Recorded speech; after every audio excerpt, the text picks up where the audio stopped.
It's been 10 years since the September 11th terrorist attacks, and WTIU has been taking a look at how life has changed for Hoosiers. Dalton Main and Alex Roy visited the Crane Naval Base to talk with civilian employees who were in the Pentagon on that day.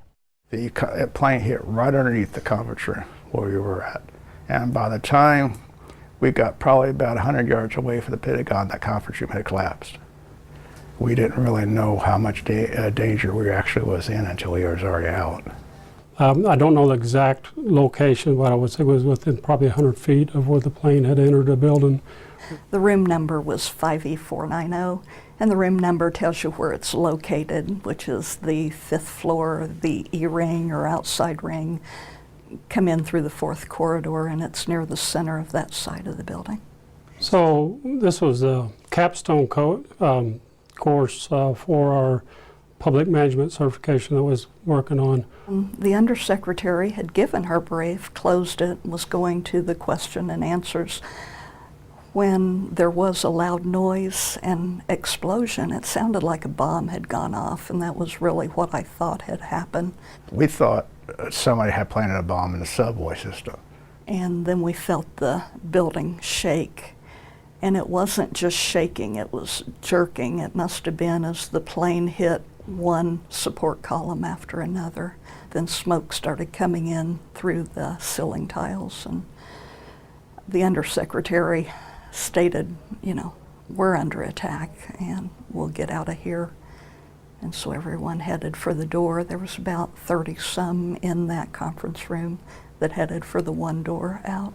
And John Falkville, he looked over, there was a emergency door right across the hallway. He opened the door and looked down, and then I went over there and looked over behind him. There's nothing down there but fire and smoke. Well, I was probably the first one, since I was the last one out of the room, I was the first one back to that door. And when I'd opened the door, I mean, there was no stairs. I mean, it was just totally, and I said, well, we're not going this way.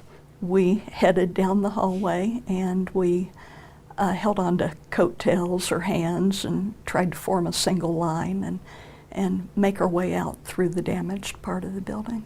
It was kind of interesting. All the people in the class, nobody really panicked. Everybody was kind of staying calm, and we just focused on just making sure there was no stragglers and everybody got out of the building in a safe and orderly manner without causing any issues to anybody else.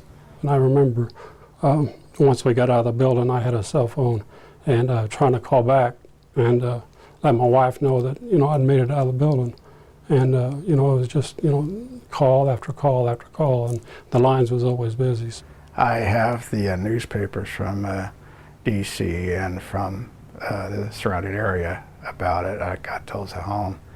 And I was just looking at them the other day, I just can't believe it's been that long.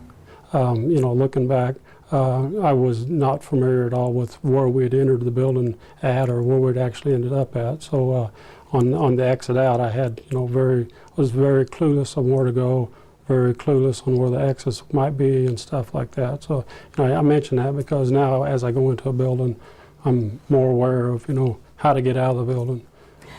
But to see the pictures today or any incident where people are in danger, you know, you know what it's like to be in the moment, to have that fear, and you think about those people and want to pray for them and bring them comfort and help where you can.